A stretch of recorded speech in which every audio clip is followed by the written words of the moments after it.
Hello, my friends, and welcome back to the Eric Zane Show podcast, act number 2 on Mondays. We do it on the live stream. We're have to break it up because I have the big video staff meeting. Holy moly. All right, so that's behind us now. When I was doing the radio show this morning on Q100, I did reference the murder of Kirk. I don't go so far on there as to say I didn't agree with anything he said, because why? You know, now here it's a little different. I'm always more frank on the podcast than I am on the radio show, for various reasons. Too many to get into here right now. But, you know, there's very little that I would ever pay attention to with Charlie Kirk and say, yeah, hey, I agree with that, you know.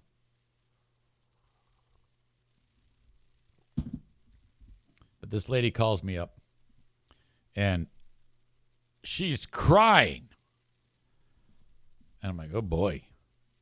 What's wrong with you, my dear? Her name was Linda. And that was it. She was crying because of that saga. And I'm like, okay. Now, you're at a crossroads here, EZ. You can do one of two things. You can go full on Eric Zane and be an asshole. Or you can do the right thing and turn on the Eric Zaitunian superpower. And that's what I did. What is the matter? Linda, I said, and she's an older lady. And, you know, typically north of the hard living line, the people that are going to be there are you know, those are full on conservatives. So, you know, this is as bad as when, like, in the black community, people that were mourning when Martin Luther King Jr. was shot. This is their moment. This is their MLK Jr. So, you know, I kind of like tried to make her feel better as best as I could. And she wanted to hear a song, and I played it. I played the song.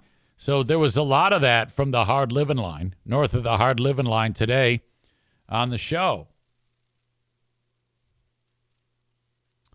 And then there was a couple more that came in after that. And it was almost like a window of time in the 8 o'clock hour was a lot of somber songs that I played. So I felt, you know, good about that. People are upset. And then I get a text from JC, who, I got to get exactly what he said. This is the number 2 in charge. His wife runs the radio station, Cheryl. Salt of the earth, so sweet. JC, jackass.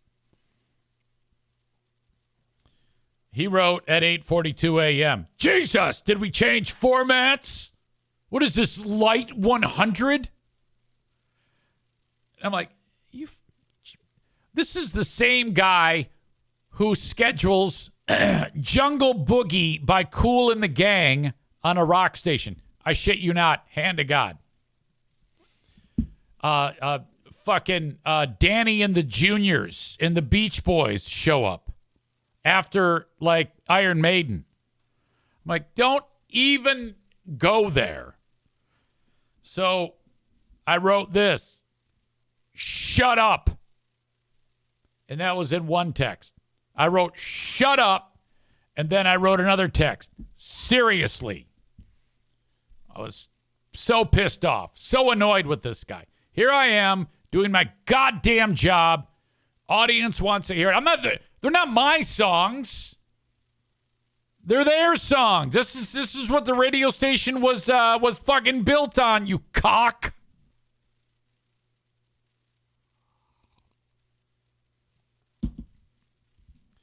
He sent me back this emoji. Yeah, it's too bright. Let me dim it a little so you can see it.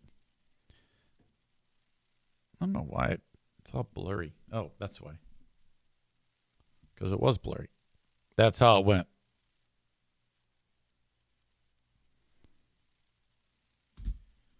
And we had the staff meeting. Not a word was said.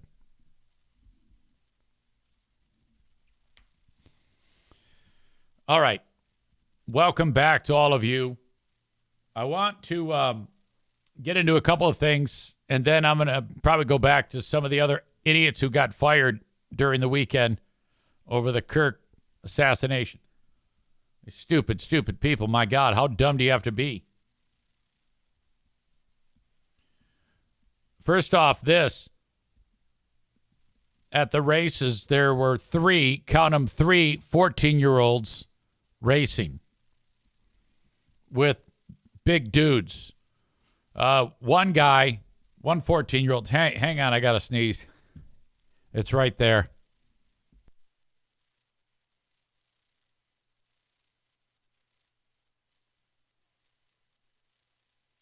Okay, I got it. The one kid, I mean, these kids cannot, they're not even old enough to drive a car on the road. And one 14-year-old, he won the super modifieds. Is that what they're called? Super modifieds, super late models? I don't know. He won the race, a 14-year-old kid. The other 14-year-old kid, he was the Rookie of the Year driver. And I was talking with Jeff Striegel over at Berlin Raceway. I go, so this is before I even knew that they were racing. I go, do any of these drivers get a sniff at the NASCAR? He goes, very, very rarely. But we do have a couple of 14-year-olds who have a future in, like, NASCAR. Like, the highest level of it. I don't even know what the sponsor is of it these days. But, and so these 14-year-olds were racing. These kids they barely have pubes, if at all. The one kid who won the one race, as they're wheeling him up to victory lane because the car has to go to inspection and they like weigh the car, check the tires, make sure everything's legit. Then they roll him up to victory lane. And he was barely, I'm not kidding you, barely visible over the dash. And he won. He won the fucking race against like grown men. I don't know how that is, but these guys are talented. I think their parents are loaded with dough to get them to buy the race, to be able to buy the race car for them. But that was so cool. Let us update our fat-a-thon. And ladies and gentlemen, everybody dropped weight. Everybody dropped weight. I went from 178.8 down to a lean and mean 178. That's a 0.8 drop. That means I've lost 7.5 pounds. That's not a lot in 20 weeks, but this is going awesomely. Jeremy, who, you know, I mean, what else can be said about Jeremy? He's knocking on the door of his goal weight of 200 pounds. I think he should go lighter than that, frankly. I think he should, because, and I saw him this weekend, he doesn't look fucked up at all. And that's really good, because sometimes when you're disgusting and then you lose the weight, you look like fuck. See Al Roker. Like Al Roker, he's better off fat. Jeremy does not look like shit. And I'm like, oh, this is so awesome that you don't look like fuck. If you drop down to, let's say, 180, because you're little too, and then you start pumping iron, you can get to be about 195 of grizzled steel. Oh, my God. And then Rebecca, your better half, who I saw this weekend at the races, she's not going to know what to do with herself. She's going to be quite creamy, to say the least. There's no doubt in my mind about that. She's going to use you and abuse you more than she already does. Jeremy went from 208.6, and he dropped down to 206.7, nearly another 2-pound drop. And he wrote, this is despite eating like a dick at the races because he, like I said, Jeremy and Rebecca joined me at the races.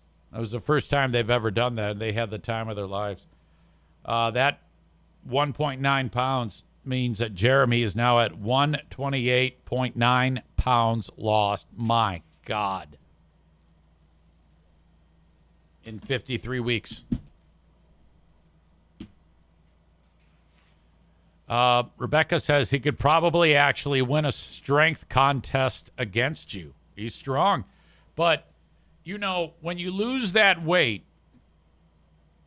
you got to go ahead and make sure that you're able to replenish the mass lost with lean muscle. So keep doing what you're doing, and then you'll be totally jacked and ready to go. Don't listen to me too much if it means you're interfering with what you're already doing.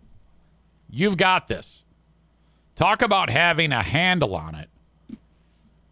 What an unbelievable ride you have been on. It is truly fantastic. In fact, Jeremy writes, hell yeah, even after eating like a jerk before and at Berlin, I'm still coming in almost minus 2 pounds. I am a machine.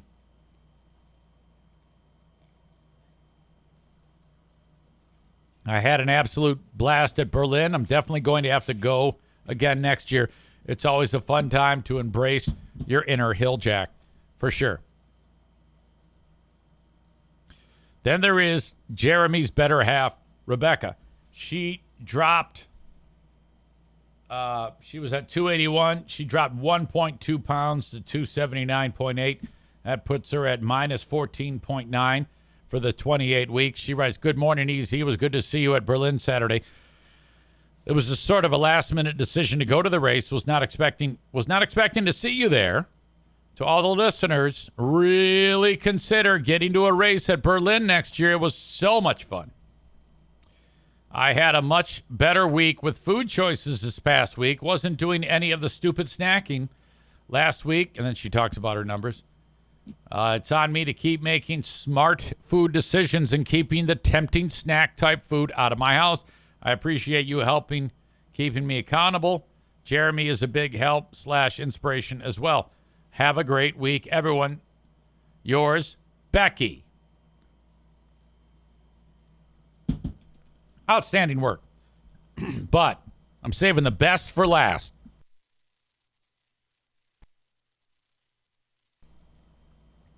She hasn't been down this much in a long time, as she is trying to shed the stigma of being show wildebeest. Amanda drops a impressive 3 pounds, as she is now on the verge of being less than 295. She was at 298.2, and she drops to 295.2. That's some great work. The star on the blubber goes to Amanda. She is down 5.7 pounds after 12 weeks. Now, do not go backwards. Next week, I want to see anything. I don't care if it's 0.1. Go minus. Don't go plus. Excellent work. Email comes in. Totally different topic. Easy. I live in New Jersey. I'm going to keep this anonymous. I have no knowledge or use for guns. What is the etiquette when invited to someone's vacation house? Like, you normally carry a loaded gun, and let's say you're invited to a beautiful beach house in a safe neighborhood. Do you leave your piece in the car? Do you ask permission to have it on the property? Or do you just wear it and openly without any discussion? I wrote, I have taken my pistol into someone's home, but mine is concealed. So basically, no one knows. And they won't know that I'm carrying it, so I don't bother saying anything. People who open carry their pistol are generally morons. who like to show the world that they have a gun. If a person does openly carry, it probably would be better etiquette for them to leave the pistol inside the car. If they bring it in the house, they should ask permission from a purely respect standpoint. It's disrespectful to openly carry a pistol into someone's home, in my opinion. Just my 2 cents.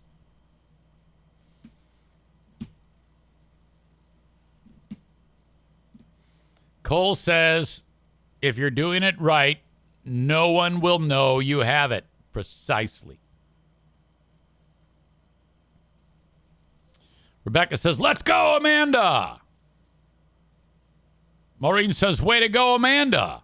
Man Bun Chris says, surprised she didn't spoil it for us.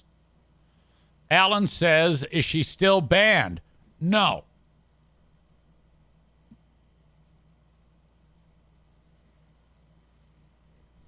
Cole is here in Colorado Springs. Now, that's not Coleman Lutz. This is Cole in Colorado Springs. He says, I have people in my life who hate guns and don't know that 100% of the time that we've ever talked, I have a gun on my hip.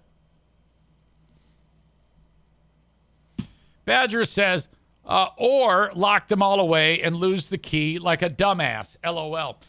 Yes, that's true. I called the locksmith, and he had to hysterically stop laughing before he agreed to come to my house to crack the safe.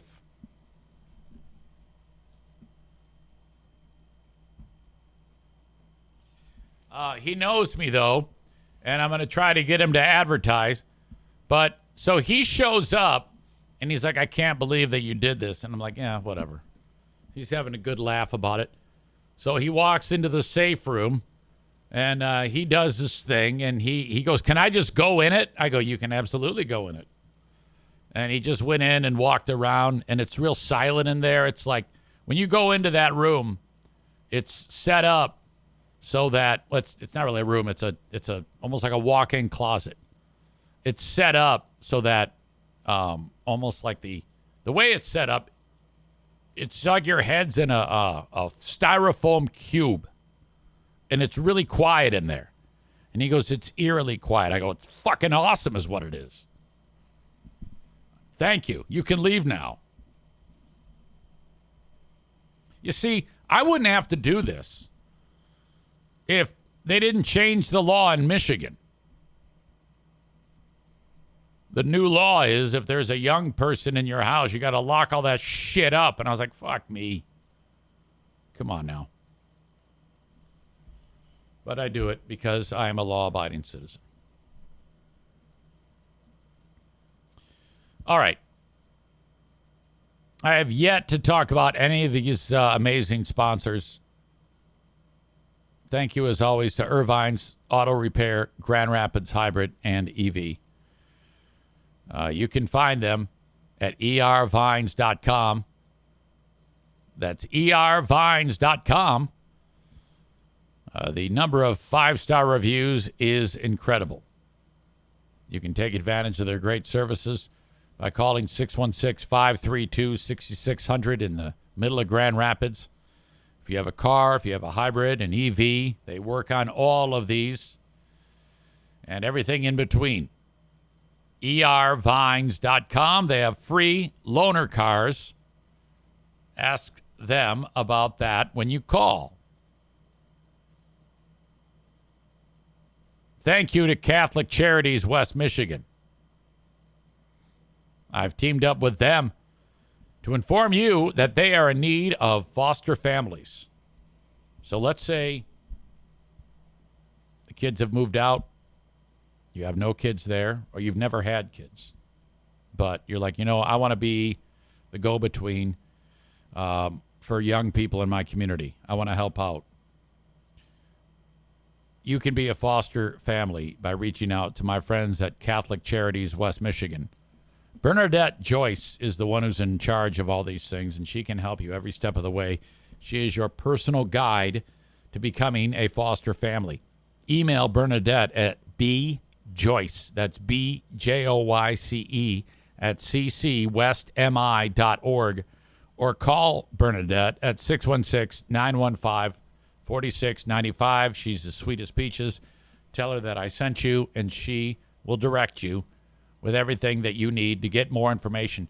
I realize that not everybody is up for this, but if you even have an inkling, do reach out to her, because at that point you're all in just a fact-finding mode. You're not committed to anything. You don't have to do it.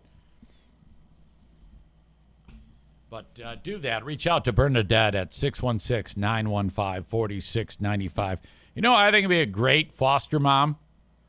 Maureen and Tare would be great. That's a great foster family. They're already doing it for the pooches. But can you imagine if Maureen, who, you know, she's retired, she's loaded, and she's got a foster dog already. We could introduce the foster child to the radio show or the podcast and have so much fun together. Okay? We could use the foster child as kind of like an extension of the show. You remember how we used to do like Joe stunts? Well, we could have like easy foster child stunts.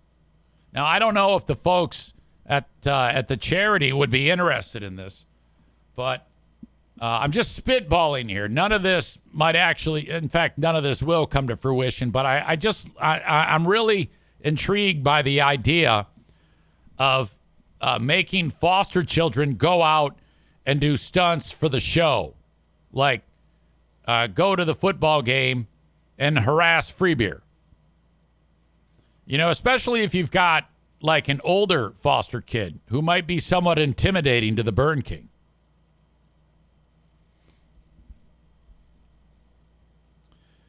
Cole in Colorado Springs checks in with, Easy, I just finished listening to the new Who Are These podcast.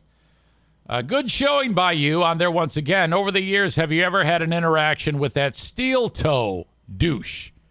His show is so annoying and just constantly begging for money. Besides clowning him, who the hell listens to that? I'm glad you bring that up. Friday, I was in Detroit doing Who Are These podcasts. That's one that you had to see. That was a good one to watch. Everything was video related. So if you do get a chance, watch it. All of my clips were video, and you kind of like needed to see my clips. No, but that was a good time. Hanging out with Dave Landau, who's very, very funny. And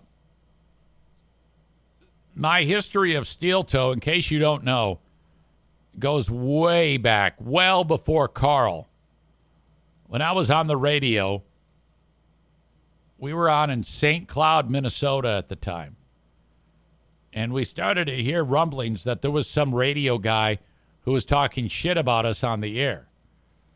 And so we checked him out, and we didn't give him another thought because it didn't really seem like that great of a show, so we weren't really concerned or anything like that. You know, we just want to see like who we're up against. And it was this guy who called himself the Steel Toe Morning Show, and Aaron Imholt is his name. I didn't think anything of it. Well, years passed. He gets fired. He got fired in the weirdest way. He got fired because someone in the St. Cloud market got a job in another town and left the market. And he proceeded to vilify this person through social media posts, and they were so aggressive and over the top, which, hell, I did that too. So I'm definitely in a glass house here. They were so over the top that his radio company fired him. So that's it, you know. Well, he starts a podcast, and on his show, which I did become aware of, he would, let's say he does a 2-hour show, he would raise money, not through sponsors, but he would be like asking the audience to give him money, like during the show, like, hey, send me donations. And he'd put like his Venmo up there. And so every show he has like a goal. it's almost like an old school telethon on the radio, you know? So the content is kind of him asking for the money while talking about whatever's on his mind. And it's clumsy at best. It was never very good at all. But I didn't say anything about it. I just knew it was there. Well, come to find out, Carl from Who Are These Podcasts, I see Carl talking about him one day, and Carl was like pals with him. And so I didn't say shit because I'm friends with Carl. I don't want to piss him off. And if he wants to be friends with somebody, who am I to judge, you know? And in fact, I did a couple of shows with Carl and Aaron. We were all together doing a show. We were ripping on something. I don't remember what the fuck it was. But he seemed all right. I had no problem with him. And Carl's buddies with him. So, you know, I didn't want to piss anybody off, so I just kept my mouth shut. The next thing I know, Carl is not buddies with him. And I do not follow the ins and outs of how things happen. I'm always the last to know when it comes to shit in what's known as the Dabbleverse. So I'm clueless, and then I just find out that now he's not friends with him. And I asked him one time, I go, well, you were friends with him. How come you're not now? And he told me, and I went, oh, okay, great. But I don't even remember for the life of me what happened. Now all I know is that Carl rips him a new asshole. And I really like Carl. So if Carl thinks he's an asshole, well, then I guess I think he's an asshole. No, I don't have any problem with Steel Toe whatsoever. That's just bullshit. So now, does his show stink? Yes, it does stink. It really, really stinks bad. But I would have said that before, and I'm still saying it now. Now, when he was part of Carl's, when they were friends, I'm not going to go out and say it. I'm not going to go out of my way to let him have it. But no, it stinks. Man Bun Chris says, does the guy with the mask still jump on the shows? Cardiff, yes, but he's way different now. He's not such a weirdo. And he's gotten over, you know. I mean, he had enough. He kept at it enough that nobody hates him anymore. They all love him in the Dabbleverse. Man Bun Chris says, he was odd. I didn't get his humor at all, and I'm full-blown ADHD. He has dropped the weirdness. Now he just talks like frankly. Okay? It was kind of a strange thing, to be sure, but he was way in character. Now he's just a guy. Badger is here. It says, I like WATB. And then he says, WATP is long and boring. Yeah. All right. When I was backstage, actually, it was Newport time behind the Magic Bag on Friday. And I was hanging out, and we're just doing our thing, chit-chatting. And some guy on a very large scooter rolls up. And I found out it's a scooter that can go like 135 miles an hour, but it definitely was a scooter. His name was Aaron. I know that because he kind of just blended in with us. And he's just standing there. He goes, hey, is the Who Are These Podcast show still going on in there? We said, yeah, man. And he goes, yeah, I usually swing by here at the Magic Bag later, and whatever the show is, could be a musical artist or it could be a show like this, because I work nearby here, and they always just let me in because they've already closed the books on the night, and there's usually only 15 minutes left in the show. So figured I'd come by and we go, oh, well, that's cool. Yeah, man. He goes, yeah, I love WATP and all the shows that they do. And so I'm just having a nice conversation with the guy. Seemed like a nice dude. And there was a few of us that were out there. And then he asked who everybody was. And I go, oh, well, this is, I forget who we were with. It might have been Vinny Paulino. Well, this is Vinny. He goes, oh, my God, Vinny, holy shit. He's one of the stars of the Who Are These Podcast universe. And then I introduced myself, and he goes, wait, I listened to you. And I go, oh, fuck yes, that's awesome. So no, I think he means on the Who Are These Broadcasters show, which is a once-a-week show on Tuesdays. And I go, oh, thanks. Yeah, Christian does most of the heavy lifting. He goes, well, but I mean, I listen to your podcast. I go, you do? And he goes, yeah, look. And he like you can do the most listened on your, and it showed up there. And this fucker listened to me. I'm like, well, that's fantastic. So I was like, that is so great. You made my night, buddy. You know? Badger says way too much stuttering John, and also says Blind Mike has a good podcast. That dude is on fucking fire, Blind Mike. Everybody loves Blind Mike. Cole in Colorado Springs says, yeah, I used to think that. Now I can't get enough of the stuttering John beatdowns. He's so stupid. He's like a real-life Homer Simpson. He truly is. He's a fucking moron. I don't have any problem with him personally, but I was talking with Carl's brother Grant at length about the shit that went down with Kevin Brennan. Kevin Brennan is, holy shit, what a psychopath. Son of a bitch. This guy is crazy.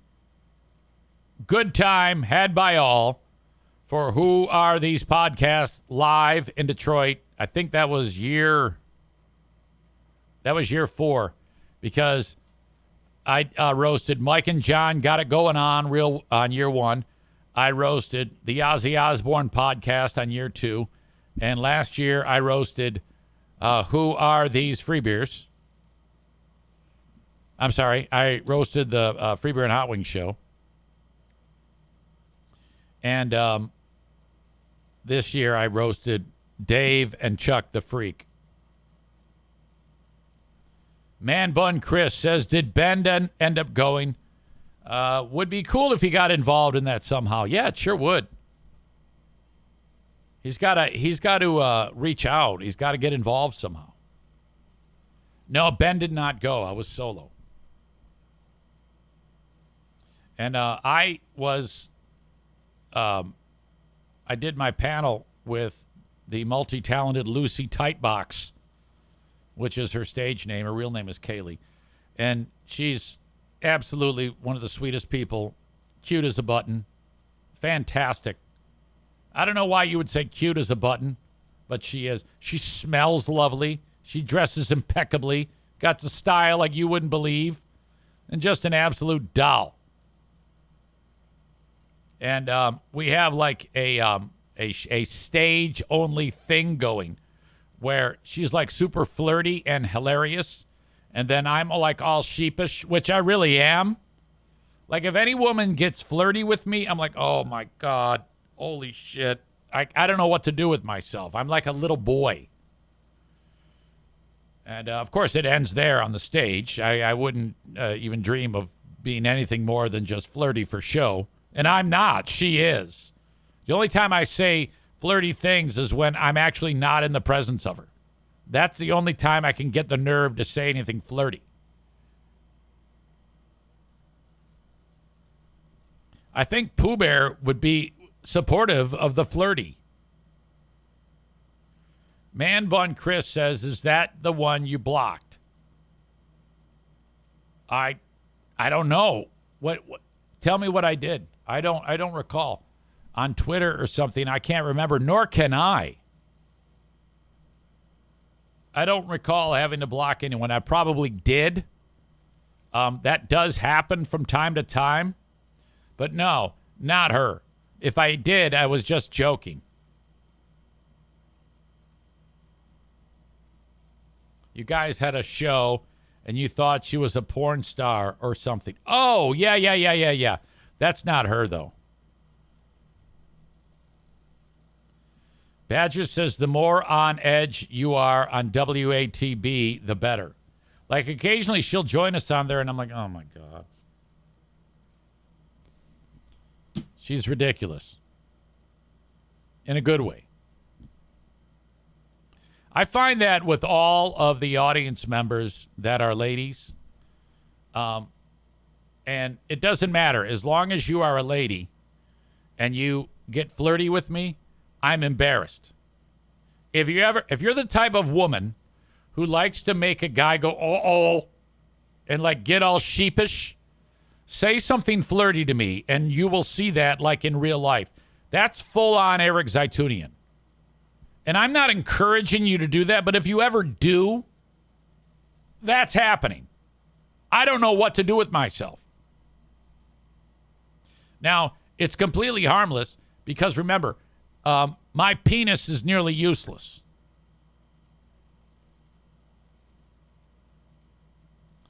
Man Bun Chris says, you guys have your content for this week for who are these broadcasters? Idiots putting their feet in their mouths over the Charlie Kirk death.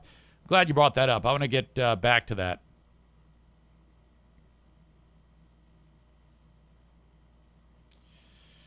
Let's see. There's a couple more that I wanted to get to Office Depot. God. So some folks in the community of Portage, Michigan. Oh, hold on a second. I tease this. I want to talk about this. Someone close to me is an evangelical. And the evangelical church community is there's a lot going on with the death of Kirk. And my only question is, there was a lot of crazy shit that went down. There was the stabbing of the Ukrainian chick on the train in wherever that was. There was a school shooting. And there was the 9/11, the 24th year that people pay tribute to 9/11 victims. And what I'm curious about is, in the church world, which I am not part of organized religion, if just those three things manifested, a school shooting where no one was killed, except for the crazy gunman, the attack on the train where the Ukrainian chick was attacked by crazy homeless guy, and 9/11 memorial, would they have devoted sermons to the congregations based on those three events? I'm going to go out on a limb and say no, they would not have. However, you add in the Kirk assassination, and they do. But I am of the theory that the one that I watched, the pastor was like, it's a terrible week because of, and then named those other events, and then named the Kirk event, and then based the sermon on the Kirk assassination. I think that they only wanted to talk about the Kirk assassination. Like if those other three things had not happened, they still would talk about the Kirk assassination, which is fine. I don't give a shit. But if the Kirk assassination doesn't take place, those other three things, in my opinion, would not have been referenced. In fact, I know this to be true because the one I was watching had a pre-written, already sermon about whatever it is he wanted to talk about, completely not related to anything that he ended up saying, well, I scrapped the sermon for this week because I wanted to talk about all the violence in the world and our response as a community, and then named all those events. Do you see what I'm getting at here? Does this make sense to you? Like, I think that when they would bring up the Kirk assassination and then those other things, I think that they only brought up those other things because it would look bad if they didn't bring up those other things in conjunction with the Kirk assassination. And it's like, well, I get it. I see what you're trying to do there, but don't try to split hairs. Just talk about what you really want to talk about, and that is the Kirk assassination. Don't try to have it both ways. It's almost insulting to me that you would only talk about these 3 other incidents that happened because you also are going to talk about the Kirk assassination. I don't want you to take that the wrong way. I just think that all those other things would not have been discussed on their own if the Kirk assassination had not happened. I mean, let's be honest here. Kirk was an evangelical. Any evangelical church believes what Kirk believes. So that's your guy. You talk about him. You should talk about him. And just have it that way. Don't try to, finesse your way into it. That goes against everything that Kirk ever stood for. He was not a finesse guy. He said whatever the fuck was on his mind. You should too. That's your guy. Lean into it. It's not a big deal that you support Charlie Kirk. Shouldn't be. Anyway. All right. Let's get into the Office Depot shit.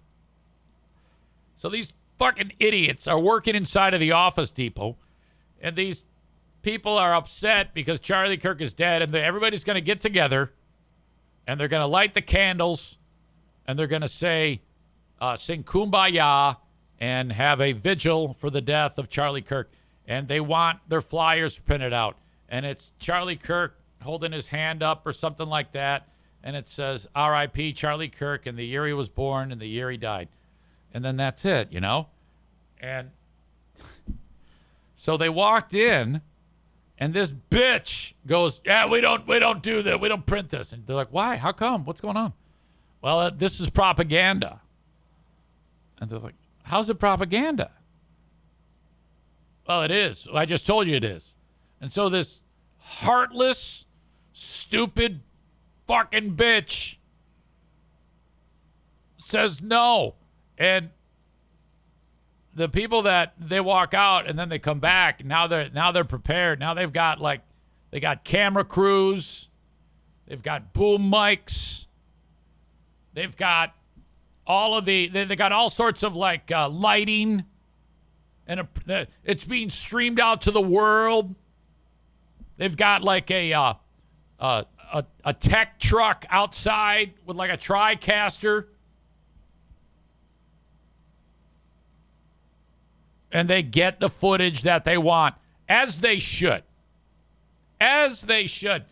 It's not propaganda, okay? It's a gathering of like-minded souls, none of which that I agree with, but who gives a fuck about that, who want to honor their guy.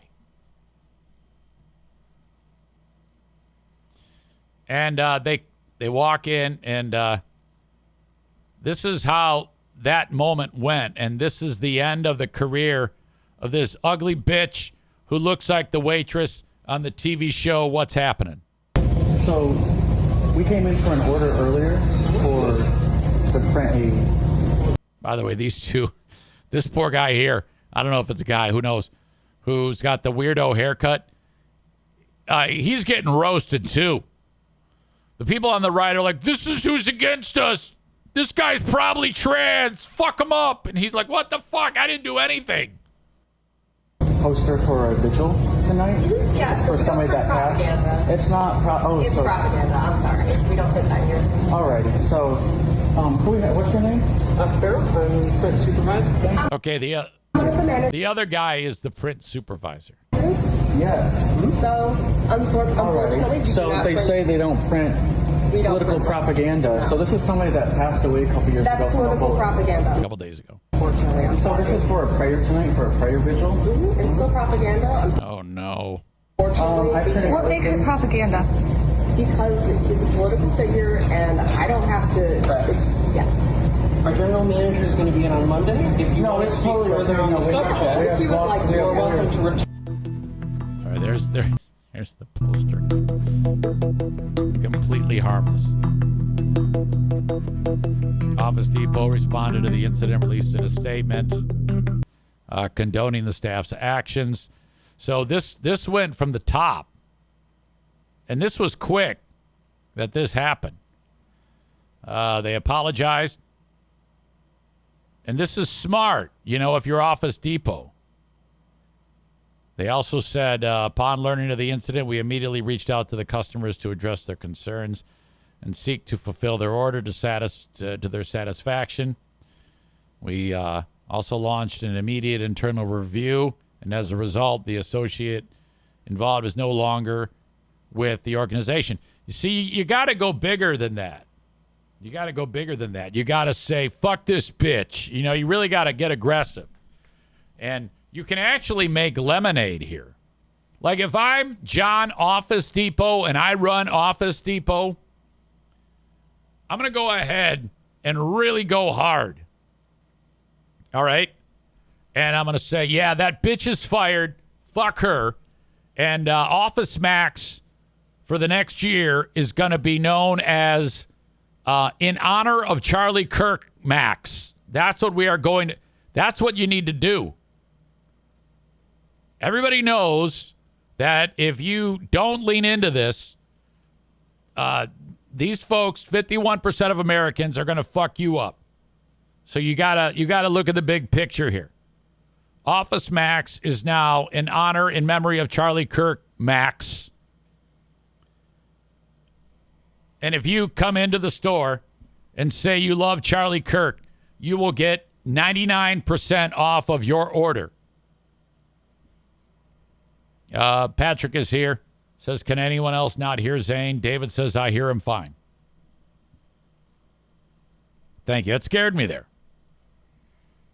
Yeah, you can't, I mean, it's one thing to fire this bitch, but you really gotta work to distance yourself from that crazy bitch who fucked up. In fact, you need to fire all three of the people that were there that witnessed it because they didn't stomp and bitch and protest and push back against that crazy bitch who said it was propaganda.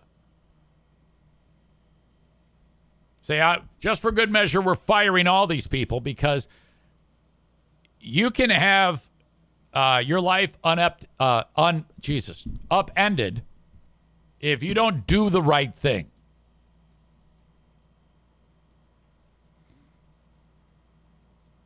We are committed to reinforcing training with all team members to ensure our standards of respect, integrity, and customer service. What that means is if anybody comes in and they want to do anything Charlie Kirk related, you fulfill that order and you do not charge those people anymore. Say, we're going to do the right thing from now on. Anybody who says they love Charlie Kirk is going to get free printing services going forward. Introducing Weight Watchers for Menopause. That's how you do it.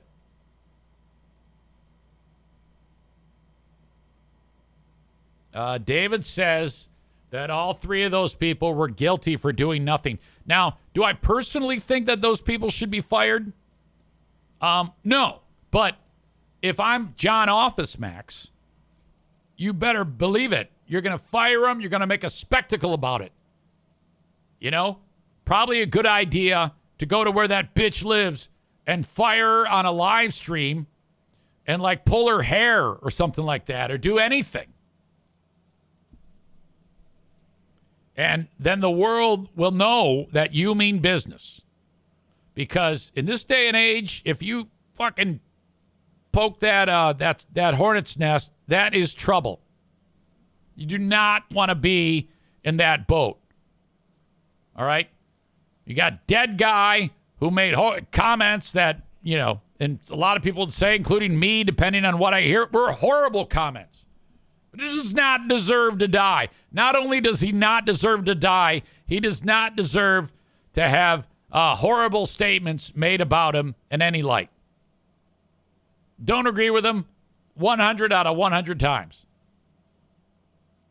Is it fair to destroy him over that? No.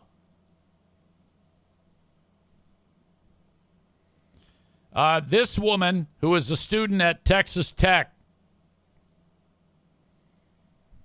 is in trouble. And I'm pretty sure that what she's doing is free speech. As the mourners are getting ready to sing Kumbaya in Lubbock, Texas, this chick walks up to them and starts chanting, fuck y'all, homie dead. Fuck y'all, homie dead. Okay, now, you're probably thinking, well, she's not doing anything wrong. She's exercising her right to free speech. Well, this is Texas. And she's fat and black. So she's lucky that all she got was arrested, because I thought she was going to die. If you're Cameron Giselle Booker, the 18-year-old woman who is standing around and screaming, fuck y'all, homie dead, to a bunch of pissed off Republican white people, I mean, that is a ballsy maneuver and stupid. Okay? In fact, because David says she's lucky she wasn't shot, 100%. If somebody, in fact, turned around and shot her, Governor Abbott is going to wheel up and pardon that guy or girl immediately. I'm surprised he didn't announce free pardons for any Texans who shoot people who yell, fuck y'all, homie dead.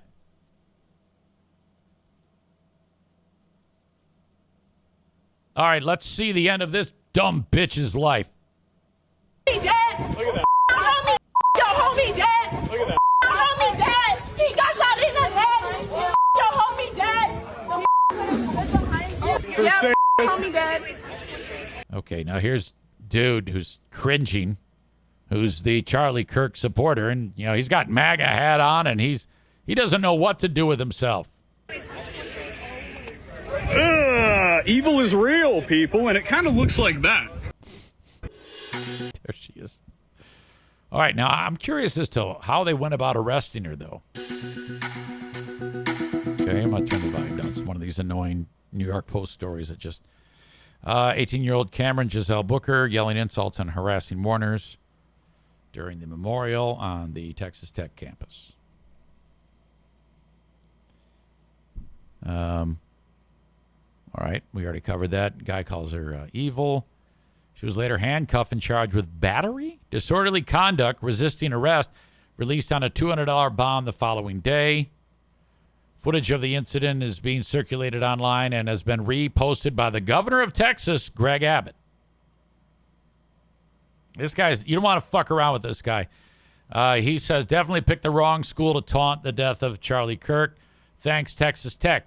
So, I mean, my God, I'm surprised he isn't involved in, outing her and, instructing Texans what to do with her.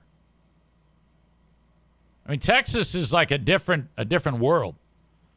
Followed by a photo of her arrest, blasting Booker. University leaders also condemned the behavior, suggesting she may face expulsion from Texas Tech.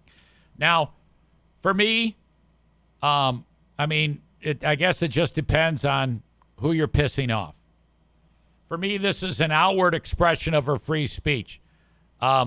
I support her outward expression of her free speech, and I think anybody should and would. However, this is a different animal.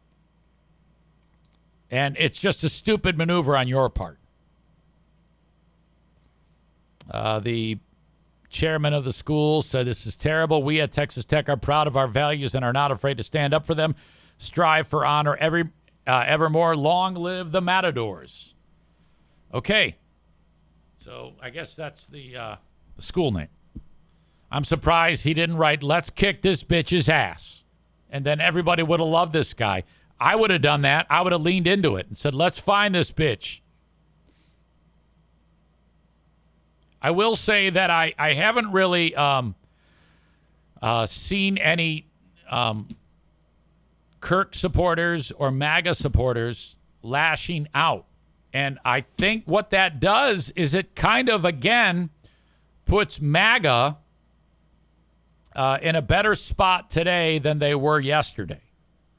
Like, if you're part of the MAGA brigade and another day goes by and you have not lashed out with violence, hurting any of these crazy fucking assholes, all that does is emboldens the voter who might be on the fence. All right? And it takes the voter that's already in the trenches with you and makes them even more in the trenches with you. As much as it's something you don't want to really make this a political football, it's undeniable. Right now, conservatives and Republicans are winning. And the asshole who murdered Charlie Kirk have done nothing but solidified more growth within evangelicals and religious conservatives.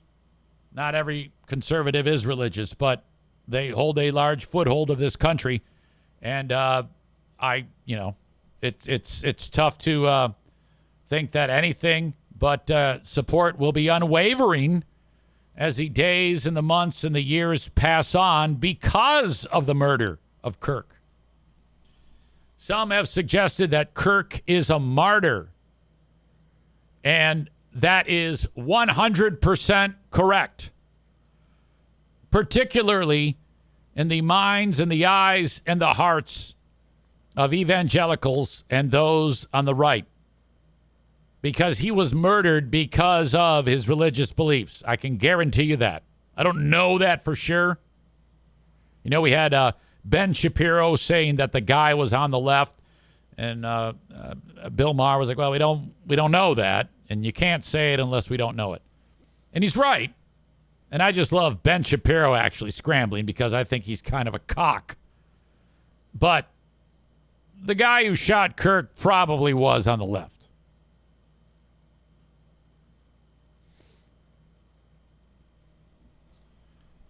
Case in point.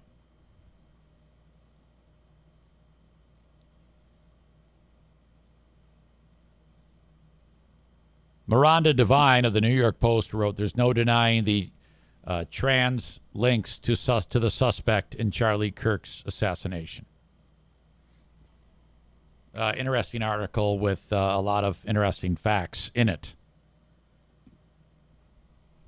She writes, it wasn't until the Utah governor, Spencer Cox, spelled out the transgender links to the suspect in Charlie Kirk's assassination that the New York Times and the rest of the hate media, she puts it, and their social media offshoots finally gave up the absurd nudge, wink, wink pretense that the killer was its favorite type of villain, a MAGA gun nut.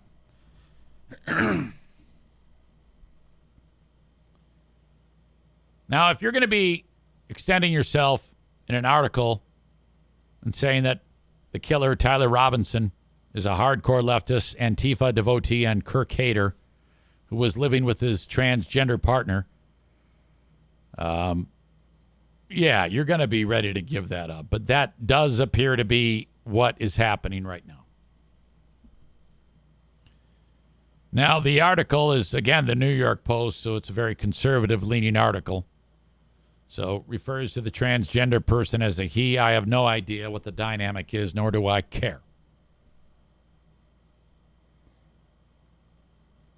But that does appear to be what's happening. Do we know why, in fact, Charlie Kirk was murdered by this guy? No, but this guy was with a transgender person. Does this mean that people that are dating transgender people are crazy? No. Does this mean that anyone who's transgender is crazy? No. Does this add fuel to the right's fire about transphobia? Yes. Yes, it does. And that's a shame. That is a shame. I heard Joe Rogan, because after I was talking to Dave Landau at the, that's a name drop, at Who Are These Podcasts, he was on Rogan a few weeks ago. And Joe Rogan made another comment that is ridiculous. He said the last 7 mass shootings have been by transgender people, and that is categorically false. And, you know, I don't have... He does that so much. I think he's intentionally doing it. I think he's just doing it to troll people. Either that or he's stupid. That is not true. And as far as mass shootings go, I don't give a shit who's doing the shooting. But the majority of them are white dudes. So shut the fuck up. Now, if we turn around and today there's a transgender person shooting people, and then the next day, and then that becomes the norm, well, then, yeah, all right, I got you. We got something going on here. Then you can say that. But until then, shut the fuck up, you asshole. Holy shit.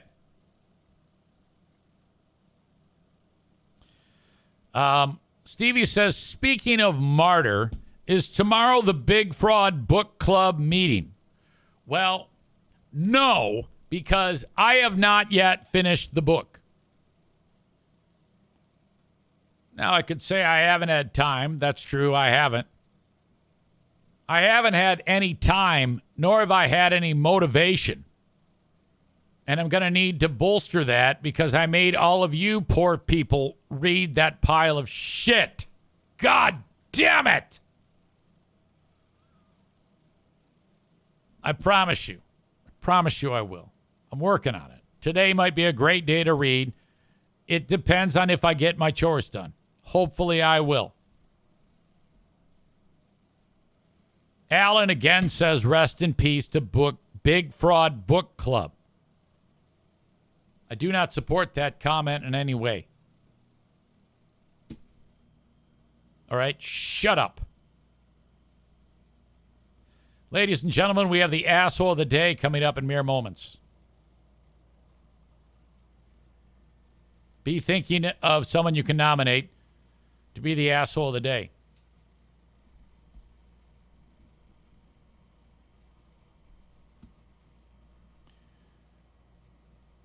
If you are in between jobs, perhaps your boss does not offer insurance, or you're self-employed, you need to get your insurance in the marketplace.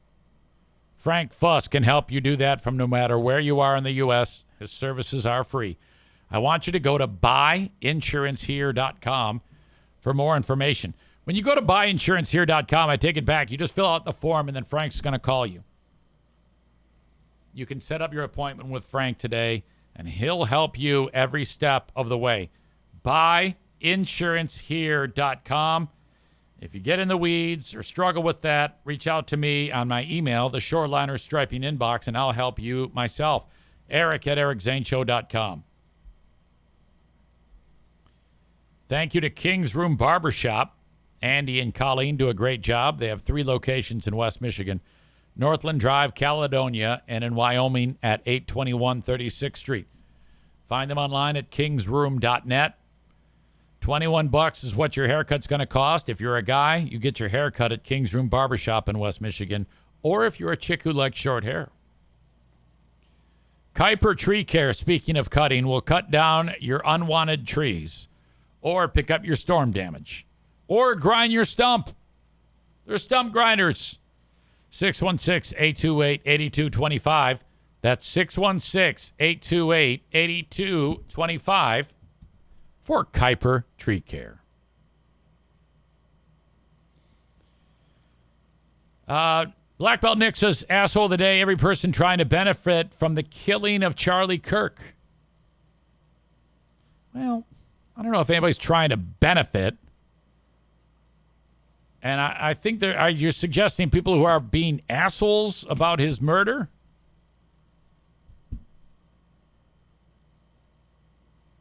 Yeah, I don't know about that. I think I know what you're trying to say. I think that would be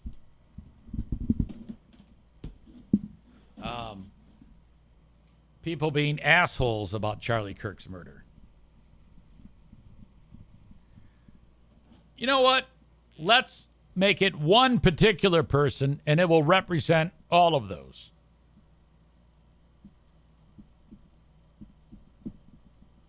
And by the way, all these people that have talked shit about Charlie Kirk, they're making it hard for the rest of us, like me, who don't agree with anything Charlie Kirk has ever said. All you're doing is guaranteeing 8 more years of J.D. Vance. Asshole of the day is Office Depot bitch. Fuck that whore.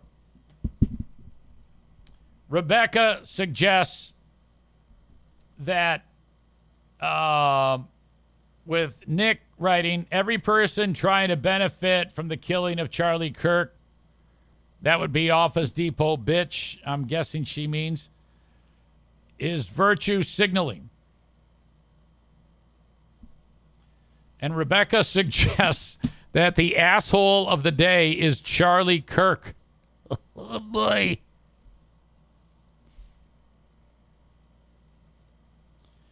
Nick says, I think you would agree, EZ, with Charlie Kirk's gun stance, but probably not much else. Yeah, I don't know, maybe his stance, but definitely not the way he said it. You know? I don't think we agree, because I support gun laws in my state. I mean, I would love to be able to carry a gun everywhere, but there are gun-free zones. And if I was told I can't carry a gun, I would support the law of the land, because I am a law-abiding citizen. I am not pry it from my cold, dead fingers. I'm not that guy. That's not me. Thank you for your time today and checking out my show. Join me on Patreon. Till then, have a great rest of your day, and goodbye.